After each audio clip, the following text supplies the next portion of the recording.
ये कहानी में 5 घमंडी नंदों की है जो कोई काम नहीं करती है, जिन्होंने बहू को परेशान कर रखा है। और सास के बोलने के बाद कैसे बहू ने सबको अपने घुटने पर लाकर मंगवाई माफी। कहानी शुरू होती है अब। एक मध्यम वर्गीय घर का लिविंग रूम। सुबह का समय। आरती, बहू, रसोई में चाय निकालते हुए और 5 नंदे, प्रीति, रिया, सीमा, नीतू और कविता सोफे पर बैठी है, गपशप कर रही है। एक नंद को छोड़कर साड़ी नंद नए जमाने की है, जो मॉडर्न ड्रेस पहनना पसंद करती है। आरती चाय डालते हुए, माँ जी, आपकी चाय। सुमित्रा देवी अखबार पर नजर रखते हुए, धन्यवाद, बहू। प्रीति मुंह बनाते हुए, अरे वाह, आज तो चाय भी मिल गई। रिया हंसते हुए, हाँ, वरना तो हमें खुद ही बनानी पड़ती। ये तो महारानी है इस घर की। जैसे कि हम सब तो नौकरानी हैं इस घर की। नीतू धीरे से, दीदी, ऐसे मत बोलो। ये ठीक नहीं है, वो भाभी है हमारी। कविता उत्साह से, छोड़ो ना, चलो आज शॉपिंग चलते हैं। हाँ, मुझे तो नए कपड़े लेने हैं। ये सब कितने पुराने हो गए हैं। हाँ, मुझे भी कुछ नए कपड़े लेने हैं और नई सैंडल भी चाहिए। और मुझे मेकअप का सामान। सुमित्रा देवी, तुम सब हर हफ्ते शॉपिंग पर जाती हो, घर का काम कौन करेगा? प्रीति, माँ जी, आरती भाभी है ना, काम करने के लिए। आरती शांत स्वर में, कोई बात नहीं, मैं कर लूंगी। आप सब शॉपिंग पर जा सकती हो। दोपहर का समय। आरती घर का काम कर रही है, जबकि नंदे और सास टीवी देख रही है। सफाई करने के बाद आरती कपड़े धोती है। आरती कपड़े धोते हुए, ये कपड़े भी कितने सारे हैं। रिया टीवी देखते हुए, आरती, जरा पानी तो लाना। आरती पानी लाते हुए, ये लीजिए पानी। सीमा टीवी देखते हुए, जरा पानी तो लाना मेरे लिए भी। आरती पानी लाते हुए, ये लीजिए पानी आपके लिए। सुमित्रा देवी टीवी देखते हुए, बहू, जरा मेरे लिए दवाई ले आना। ये लीजिए माँ जी आपकी दवाई। शाम का समय। आरती खाना बना रही है। नंदे और सास तैयार होकर बाहर जाने की तैयारी कर रही हैं। प्रीति तैयार होते हुए, आरती खाना जल्दी बना देना, हमें देर हो रही है। आरती खाना बनाते हुए, जी दीदी, बस थोड़ी देर में हो जाएगा। रिया तैयार होते हुए, और हाँ, खाना अच्छा बनाना। सीमा तैयार होते हुए, वरना हम शिकायत करेंगे। नीतू धीरे से, दीदी ऐसे मत बोलो। कविता उत्साह से, चलो जल्दी करो।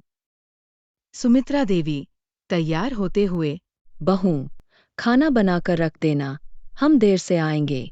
ठीक है माँ जी। रात का समय। आरती अकेली खाना खा रही है। सबके आते ही बहू खाना निकाल कर देती है। बहू, तुम खाना बनाना भी नहीं जानती हो। आरती शांत स्वर में, माँ जी, मैंने पूरी कोशिश की थी। प्रीति गुस्से में, कोशिश से क्या होता है, खाना तो अच्छा होना चाहिए। रिया गुस्से में, हाँ, वरना हम शिकायत करेंगे। और हम तुम्हें घर से निकाल देंगे। दीदी ऐसे मत बोलो। कविता उदास होकर, छोड़ो ना, चलो सोते हैं। सब खाना भी खाते हैं और बुराई भी करते हैं। अगले दिन सुबह। आरती रसोई में काम कर रही है। सुमित्रा देवी लिविंग रूम में बैठी है। सुमित्रा देवी गंभीर होकर, बहू, मुझे तुमसे कुछ बात करनी है। आरती काम करते हुए बोलती है, जी माँ। माँ की बात सुनते ही वो जल्दी से माँ के पास जाती है। तुम इस घर में बहुत मेहनत करती हो, लेकिन तुम्हें कभी सम्मान नहीं मिला। माँ जी, मैं तो बस अपना फर्ज निभा रही हूँ। लेकिन अब बहुत हो गया। मैं चाहती हूँ कि तुम अपनी आवाज उठाओ। लेकिन माँ जी, मैं कैसे? तुम्हें अपनी ताकत दिखानी होगी। तुम्हें बताना होगा कि तुम भी इस घर का हिस्सा हो। शाम का समय। नंदे और सास तैयार होकर बाहर जाने की तैयारी कर रही हैं। प्रीति तैयार होते हुए, आरती, खाना जल्दी बना देना, हमें देर हो रही है। नहीं, आज मैं खाना नहीं बनाऊंगी। ये बात सुनकर प्रीति को गुस्सा आ जाता है। वो गुस्से में आरती के पास जाती है। क्या बोला तुमने, दोबारा बोलो। सुनाई नहीं दिया या दोबारा सुनना चाहती हो इसलिए आई हो? अगर तुम खाना नहीं बनाओगी तो कौन बनेगा? देखो और ध्यान से मेरी बात सुनो, मैं तुम्हारे भाई की बीवी हूं ना कि तुम्हारी, जो नौकरों की तरह तुम्हारी सब बात मानो। ये बात खुद भी समझ लो और अपनी सारी बहनों को भी बता दो। आरती की ऐसी बातें सुनकर सारी बहन आ जाती है वहाँ। अच्छा हुआ तुम सारी बहन एक साथ आ गई, वरना मैं एक एक को समझाती ये बातें। आज से जो काम मैं बोलूंगी वो सारे काम तुम सारी बहनों को करना है। और नहीं करेंगे तो क्या कर लोगी तुम हमारा? घर से धक्के देकर निकल दूंगी। तुम्हारे भाई से सारी प्रॉपर्टी अपने नाम करवा लिए है। तुम बताओ कैसे मानोगी, घर का काम करके या घर से निकल के? माँ वहाँ आती है। माँ के आते ही प्रीति गुस्से से, माँ, भाभी जो बोल रही है सब सच है क्या? अब जो करेगी यही करेगी, तो अच्छा रहेगा अगर तुम इसकी बातें मानो। सारी बहन रोने लगती है, परंतु प्रीति सबको चुप करवाती है। ये सब देखकर माँ थोड़ा उदास हो जाती है, पर उन्हें पता था ये सब उनके भले के लिए ही हो रहा है। माँ और आरती वहाँ से चले जाते हैं। सबने बैठकर बात करी और इस समस्या का समाधान भाभी की बात मानना ही था। प्रीति का काम था सुबह उठकर पूरे घर में झाड़ू लगाना। भाभी ने बर्तन धोने का काम रिया को दिया। भाभी ने सीमा को घर के सारे कपड़े धोने का काम दिया। भाभी ने नीतू और कविता खाना बनाने का काम दिया था। भाभी ने देखना शुरू किया कि कौन कौन अपना काम ठीक से कर रहा है। क्या खाना बना रही हो तुम दोनों? भाभी, हम दोनों आलू गोभी की सब्जी और पकोड़े बना रहे हैं। ठीक है, थोड़ा जल्दी करो, 10 बजने वाले हैं। मैं तुम्हें 8 बजे ही खाना दे देती थी और तुम 10 बजे तक भी नहीं दे सकती क्या? मुझे गुस्सा दिखाकर कुछ नहीं होगा। जल्दी बताओ कितनी देर में खाना मिलेगा? भाभी, थोड़ी देर में मिल जाएगा, बस होने ही वाला है। भाभी सबका काम देख चुकी थी, बस प्रीति का नहीं देखा था। भाभी ने प्रीति को लिविंग रूम में फोन पर बात करते हुए देखा। प्रीति, अभी तक तुमने झाड़ू नहीं लगाई है, ऐसा क्यों? मैं तुम्हारी नौकर नहीं हूँ। तुम सारा काम हम बहनों से करवा रही हो, तुम खुद क्यों नहीं कर रही हो? मैंने तुम्हें कल समझा दिया था, एक ही बात मैं तुम्हें बार बार नहीं समझ सकती। अगर तुम काम करोगी तभी इस घर में रह सकती हो, वरना तुम्हें घर से बाहर निकाल दिया जाएगा।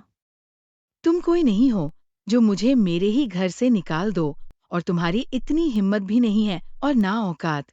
उसी टाइम उसका बड़ा भाई आ जाता है जो उसको कहता है, बहन, प्रॉपर्टी के पेपर इसके नाम से है, यह कुछ भी कर सकती है। जो बोल रही है वह करो, वरना तुम्हें घर से निकाल देगी और मैं कुछ भी नहीं कर पाऊंगा।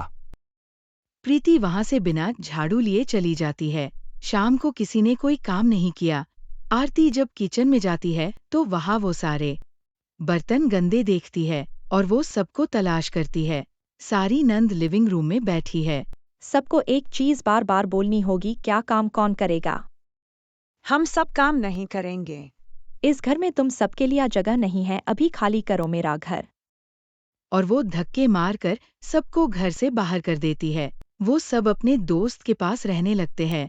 देखते ही देखते 1 महीना हो जाता है। प्रीति की फ्रेंड कमरे में आती है। प्रीति, अपने और अपने बहनों के लिए कहीं और देख लो, क्योंकि 1 महीना बहुत होता है। तुम में से एक ने भी घर के काम में कभी भी ना तो मेरी मदद की और ना मेरी माँ की। और 1 महीने का एक बंदे पर खर्चा 5,000 के पास आता है, तो 25,000 हो गए। मुझे ये पैसे जल्दी दे देना और मेरा घर कल तक खाली कर दो। ये सब बोलकर प्रीति की फ्रेंड चली जाती है। सब बैठकर रोने लगते हैं, सिवाय नीतू के और प्रीति के। अब क्या करे, किसी के पास कोई रास्ता है क्या? रास्ता है, हम घर जा सकते हैं। तुम सब चुप हो जाओ। आरती हमें घर में रहने नहीं देगी। भाभी को हम सब से काम चाहिए और हम सब एक एक काम करते हैं तो काम जल्दी खत्म हो जाता है। दूसरी बात, भाभी ने कभी भी पैसे नहीं गिनवाए। सारी बहन घर जाने को मान जाती है। भाभी, हम सबको माफ कर दो। हम सब आगे से सारे काम करेंगे और तुम्हें बोलने का मौका भी नहीं देंगे। बहू, माफ कर दे, ये आगे से कोई गलती नहीं करेंगे और ना तुम्हें परेशान करेंगे। ठीक है माँ जी, आपके बोलने पर मैं इनको माफ कर देती हूँ। सब घर के अंदर चली जाती है और नीतू चुपकर सास बहू की बात सुनती है। बहू, अगर तुम न होती तो ये मेरी बात कभी नहीं समझते कि घर का काम भी बहुत जरूरी होता है। आरती ने नीतू को देख लिया सुनते हुए। ये जो कुछ भी तुमने सुना किसी को बोलना मत। मैं नहीं बोलूंगी। मैं भी यही चाहती थी कि घर का काम बस आप ही क्यों करोगी, खाना तो सब खाते हैं। तीनों हंसते हैं और यहाँ पर कहानी खत्म होती है। इस कहानी से हमें ये सीखने को मिलता है, किसी पर भी अत्याचार नहीं करना चाहिए। दूसरी बात, ना किसी को कमजोर समझना चाहिए। अगर आपको वीडियो अच्छी लगी हो तो लाइक, शेयर और कमेंट करना ना भूलें।